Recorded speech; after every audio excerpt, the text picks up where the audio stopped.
تھے، بڑا اچھا پڑھا ہے۔ دل تو یہی چاہ رہا تھا کہ یہ پڑھتے رہیں اور ہم سنتے رہیں۔ سبحان اللہ سبحان اللہ۔ وقت کی قلت دامنگیر ہے، جو کلام پڑھ رہے تھے بس اسی سے ملتا جلتا ایک شعر پڑھ رہا ہوں۔ ساری اونچائی سے اونچا ہوتا، سبحان اللہ۔ ساری اونچائی سے اونچا ہوتا، ان کے پیزار کا ذرہ ہوتا۔ سبحان اللہ۔ ساری اونچائی سے اونچا ہوتا، ان کے پیزار کا ذرہ ہوتا، ان کے پیزار کا ذرہ ہوتا۔ کاش سرکار امامت کرتے، کاش سرکار امامت کرتے اور جاوید کا جنازہ ہوتا، سبحان اللہ سبحان اللہ۔ اور جاوید کا جنازہ ہوتا۔ اعلیٰ حضرت سے محبت ہے تو دونوں ہاتھوں کو اٹھا کر بولیے یا رسول اللہ، اور زندہ دلی کے ساتھ بولیے یا رسول اللہ۔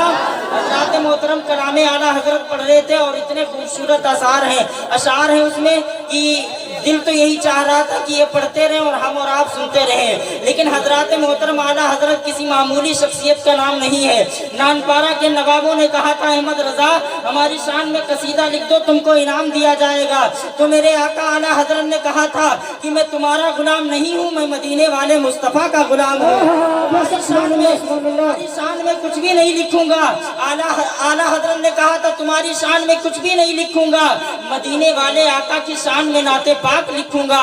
پوری نعت پاک اعلیٰ حضرت نے لکھ کر کے کہا تھا کروں مدح اہل دول رضا، کروں مدح اہل دول رضا، پڑے اس بلا میں میری بلا، اور میں گدا ہوں اپنے کریم کا، میں گدا ہوں اپنے کریم کا، میرا دین پا رہے نہ نہیں، اس لیے ہم کہتے ہیں میرے احمد رضا کا جو بھی رستہ چھوڑ دیتا ہے، میرے احمد رضا کا جو بھی رستہ چھوڑ دیتا ہے اسے بھی جیتے جی سارا زمانہ چھوڑ دیتا ہے، میرے احمد رضا کا جو بھی رستہ چھوڑ دیتا ہے اسے بھی جیتے جی سارا زمانہ چھوڑ دیتا ہے، بھلے ہی برف کی سلی پہ لیٹا ہو کوئی نجدی، رضا کا نام سنتے ہی پسینہ چھوڑ دیتا ہے، سبحان اللہ۔ پسینہ چھوڑ دیتا ہے۔ اب لیجیے حضرات شاعر اہل سنت بلبل باغ رضا، جن کی آواز میں سورج کی چمکتی ہوئی پیشانی، چاند کا ہنستا ہوا چہرہ، ستاروں کی چمک، کہکشاں کا جمال، غنچوں کی چٹک، پھولوں کی مہک، بھوروں کا تکلم، اندلی وانے چمن کا ترنم، کلیوں کا نکھار، بہاروں کی رنگین ادائیں پائی جاتی ہیں۔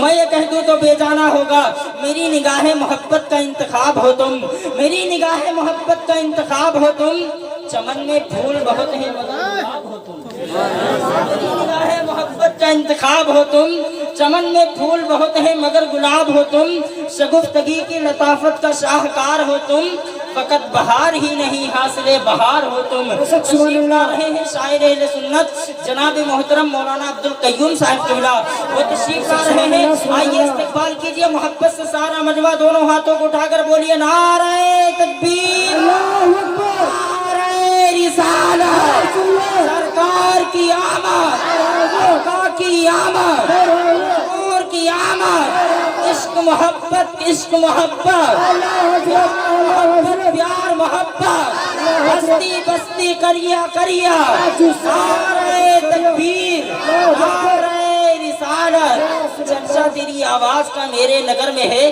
شہرہ تیرے انداز کا ہر ایک گھر میں ہے، تو آ گیا بزم میں تو ایک جان آ گئی، تیرا شمار یوں تو اہل نظر میں ہے۔ سبحان اللہ سبحان اللہ۔